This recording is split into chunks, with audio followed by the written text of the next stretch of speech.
second meeting that will take place between the two leaders in terms of how soon this entire conflict will end. Let's get in my colleague Vishal joining us for more on this. Vishal Vivek joining us from the newsroom for more on this.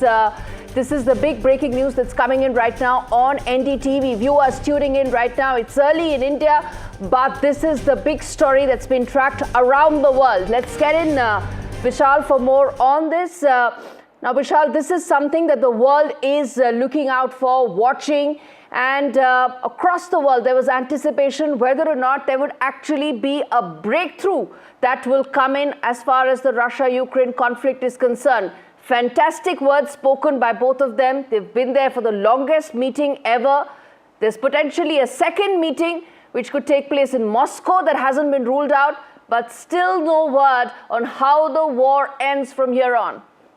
Yeah, Gauri, it's quite clear that there is no breakthrough as to the talks itself are concerned, because both the leaders did hail each other, hail the ties. They even, termed each other as not rivals but partners. But the pinpoint of the whole, talks, that is still undecided. Both the leaders have passed the baton to the next stage. When the meeting would be, where it would be, that remains to be seen. But as you mentioned, Russian President Vladimir Putin has proposed Moscow, the capital of Russia, for the next meet, to which Trump did seem surprised. He said he could face flack if he went to, Russia, because the last time any leader of, big leader of US went to Russia, that was quite a while ago. So that will have to be seen. So it's quite clear that these talks do seem to have some positive undertones, but the overall objective of achieving peace in Ukraine, that is still largely unanswered.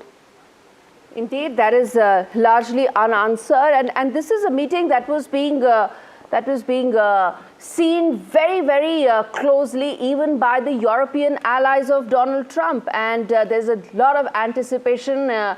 In fact, the reason that this meeting has lasted longer than his own metric, where he said that I'm going to walk away minutes after the meeting if it doesn't lead to anything substantial, itself was seen as a very crucial metric as to whether or not this could lead to some sort of a breakthrough. But what we are really working with right now is the input, the takeaway of this summit is that there seems to be some positive ground. Again, we're just going by the very little statements that the two leaders have made. What we're going with is that there was a fantastic relationship, there were very cordial exchanges, longest meeting of the two leaders together, and the fact that there could be another summit this time around in Moscow.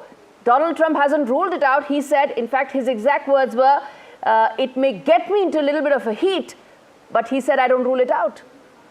That is exactly right. And also, though the leaders seemed quite positive about the talks, but they have not really, jotted down what were the exact topics that were discussed, because it was quite vague in whatever they were saying. Trump said there are some things that need to be reconsidered. There's one particular topic that needs to be talked about again, but he did not really specify what that topic was. Probably the land swap deal is what is the most, the biggest topic of contention right now, because Ukraine has totally rebuffed the idea of swapping lands or, giving away any territory to Russia that Russia has captured in the last 3 years. Russia, on the other hand, has been quite insistent on, keeping that territory. So that could be that point. But the positive vibe that we were getting from the conference does seem to suggest that there was some progress made, because as you mentioned, Trump had threatened that he will walk away from the talks within minutes if he doesn't doesn't get the vibe that he wanted to. So these are some good signs. It was a really long meeting, almost 3 hours long. The top 3 leaders of Russia, top 3 leaders of US were there. From the US side, it was Steve Witkoff and Marco Rubio, the US Secretary, Trump himself. On the Russian side, it was the Sergei Lavrov was there, the foreign minister, and also Yuri Ushakov, who's been one of the longest serving foreign policy advisors of Vladimir Putin and Putin himself. So these 3+3 gentlemen are deciding the future of Ukraine war as we speak, because Ukraine itself the aggrieved party has not been invited to the talks. So what reaction Zelensky has on this, that also will have to be seen. Okay, so let's now talk about exactly the specifics that the two leaders said. There was a very short and very short briefing that took place after that very longest meeting between the two leaders. And what Donald Trump said was, we had an extremely productive meeting. Many points were agreed to. There are just a very few that are left out. Now, again, this is typical Trump style of speaking. So one cannot really know when he says very few, does it mean just the land swap, or is there something even lesser than that? Even that has been agreed to. There is no clarity on that. He said some are not that significant. One is probably the most significant, but we have a very good chance of getting there. Again, as I said, viewers, this is Trump-style diplomacy where either there is hyperbole or there's very little specifics. And then he said, we didn't get there, but we have a very good chance of getting there. And if he gets there, that there being the exact issue that is being discussed, if the two leaders decide to get there on Russian soil, what does that mean about actually resolving the Russia-Ukraine conflict? Again, is something that we leave it to speculation, because really there are no answers at this stage. See you in Moscow next time is what Putin told Trump. And then he said, I'm not going to rule it out as well. Now, Vishal, if we were to look at it from the fact of the summit, the outcome, that of course is limited right now, but it also sets the stage for now 101 diplomacy. And let's tell our viewers this, that going into this meeting, the summit was decided and announced in just about a week's time. It started with 101, then it became 3-on-3. But there was also that crucial time when Donald Trump and Vladimir Putin rode in the beast, didn't it? Yeah. And that potentially gave the window for the two leaders to talk 101, which is their style, which is the way both the leaders like to do their diplomatic issues being handled, isn't it? Yeah, that's exactly right. And quite a few experts were surprised when, Putin just rolled into the beast, the Trump car, and just zoomed away because people were thinking there are no translators in the car, so how would they communicate? But then it appeared that Trump is quite comfortable with Putin's Vishal, English. stay with us. I want to now get in Maha Siddiqui, a colleague who's tracking that meeting on ground in Anchorage. Maha, we've been on top of this story. You've been getting us all details. The summit has just ended. What is it that you're picking up? Because the leaders have actually given very little to really work with, besides the fact that there could be a second summit, this time on Russian soil. The only thing that's coming through at the moment, Gauri, is that the meeting was not a failure, and the first step towards some sort of resolution of the Ukraine war has been taken. Because Donald Trump described the meeting as extremely productive. He also said that lots of points have been agreed upon, though he did not specifically mention which were the points that Russia has agreed upon and which have been left out. But he did say that now he's going to make a call to NATO and President Zelensky to update them about the conversation that has taken place here. And ultimately, the deal will be struck only when Ukraine and the rest of the European allies are on board. An interesting point, Gauri, that Donald Trump made, him being a businessman at heart, that there is no deal unless there is a deal. So that's, again, an underlined fact here that no deal has been struck here, but perhaps the groundwork has been done possibly for the deal to happen. What President Putin pointed out here, and he has said this in the past as well, so no real surprise here. First of all, he's stressing on the root cause of the problem. So what does he mean by that? Will Ukraine have to give up its claim ever to a membership of the NATO? That is something that is certainly unacceptable to Ukraine. But when President Putin mentions that as one of the points, as the root cause, when he says, and he's called this one of the root causes in the past, then one has to think about whether things can actually move forward even after this first step. So things are unclear at the moment, as you're rightly assessing the situation, Gauri. But I would say it wasn't a complete failure simply because the two leaders came out and addressed a joint press conference on the podium. They did not take any questions. In fact, Vladimir Putin was bombarded with some questions by reporters inside before the meeting started about whether he'll stop killing civilians, whether he'll agree to a ceasefire, whether the US should trust his words today. He did not respond to those. Of course, the leaders had to go for their meeting. But certainly, it appears that even if one step has been taken forward, some sort of a progress perhaps has been made. But we'll get more details as and when President Trump speaks to NATO leaders, speaks to NATO specifically, and European leaders and the Ukraine president. Indeed, Maha, absolutely. You're right about the fact that right now there are limited details, but most certainly the summit seems to have passed the metric that Trump himself had set out, which is that I'm going to walk out if it isn't leading to anything substantial within minutes. And so by his own estimate, his own metric, the summit hasn't been a failure at all. What it leads to now here, the roadmap the two leaders identified from here remains to be seen. Also, the fact that they had a one-on-one, they did, this is the style of the two leaders, isn't it, Maha? They did that the last time they met in Helsinki, this time around as well. While the structured meeting had it was 3+3, but the two leaders did speak to each other in that ride in the Beast. Well, that ride would have been pretty small, but the gesture or the optics of that really important, as you were mentioning there, Gauri, and several other optics also very important here. First of all, the greeting on the red carpet there, the handshake. In fact, President Trump used both his hands for welcoming President Putin while shaking his hand.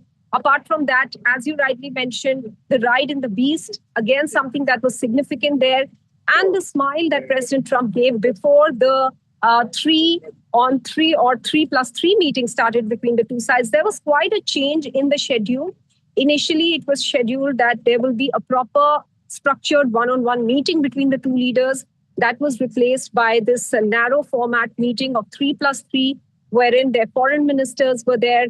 On the American side, Steve Witkoff was there. On the Russian side, Yuri Ushanov was there. And it was expected later that the larger delegations will come in after the one-on-one. That larger delegation meeting then, of course, was given up because this meeting itself went on for over 2.5 hours. And after which the press conference, which was slated for about 45 minutes after actually it started today, the press conference, therefore, also happened much earlier. So even though we've seen a lot of change in the schedule today, at the end of the day, the two leaders coming out together and addressing the media, the joint press conference actually happening, does give a sense that progress has been made. Otherwise, as you rightly mentioned, President Trump had said that he would walk out of the meeting if things didn't go his way. He had also said that within minutes of the meeting, he'll be able to gauge whether President Putin is interested in a peace deal or not. So perhaps his assessment is that President Putin also wants to end the war. He did say that President Putin is on board, that thousands of people are getting killed and that needs to end. So we'll have to wait to see whether the demands that are now being discussed are acceptable to Ukraine, are acceptable to the larger continent of Europe. That really is the crux of the matter at the moment. Right. Indeed, I would have asked that, does this make Donald Trump eligible for a Nobel? But before that, I want to ask, Baha, the other thing where Mr. Putin also said that Trump understands that Russia has its own interests. And, this is the first time that Russia is getting a chance to explain why it felt that this war was important and why it felt that its peace formula needs to be discussed in detail. And the fact that the talks went on from there, they did not break down. And even now what we're working with is the official word, which is that there was progress. What does that indicate in terms of how soon there could be the second summit? What could be the finer details of the breakthrough that really is needed for the war to end? None of those contours have in fact been expressed in the press conference today as to whether this will lead to a second meeting, though it was indicated earlier by President Donald Trump that this would be the first step and the second meeting would be a larger one with the Ukrainian president, the European allies, America and Russia all together. So if we go by that, then this could be the first step towards that meeting. But at the end of the day, as Ukraine has pointed out, that it was Ukraine that was at the receiving end of Russia's war. And therefore, if it's not part of the conversation, then it will not accept any of the terms of the peace agreement. So Ukraine needs to be brought into the loop, which is going to happen soon when the calls are going to be made to Ukraine and NATO. And only then will we know whether there is a possibility of another meeting and whether this will ultimately lead towards some sort of a peace deal. As far as President Putin's reasons for waging this war against Ukraine is concerned, he has been talking about this for the last 3.5 years, Gauri. But this is an argument that Europe doesn't buy. Europe, for instance, the issue of Ukraine wanting to become a member of NATO. Ukraine says that it is the sovereign right of a country to choose which security alliance they would want to be a part of. Russia, on the other hand, has been saying that it would have threatened its security on its western border, something that is unacceptable to Russia. Now, many experts have in the past said that they do not buy this argument that this was the reason for the invasion of Ukraine, because they point out to the Charter of NATO itself, which does not want to accept members where there is any territorial dispute. And for Ukraine, Crimea was already disputed because Russia had already annexed that. So it would have taken Ukraine really long, even if at all it put in a request to become a member of NATO. And therefore, many experts don't buy that argument. They have been suggesting that these were the imperialistic ambitions of President Putin that broke out in the form of a war. There is some sort of a vague theological explanation also that is given for the war, Ukraine and Kyiv itself being very significant for the Russians. And today, interestingly, Gauri, the Russian president also mentioned when he talked about Alaska and the shared history of US and Russia in Alaska, he spoke about how the Russian Orthodox Church that still exists in Alaska and was established when this territory was under Russian rule. He did make a mention of that as well. So there are so many layers over here which are really hard to distinguish, decipher, because they have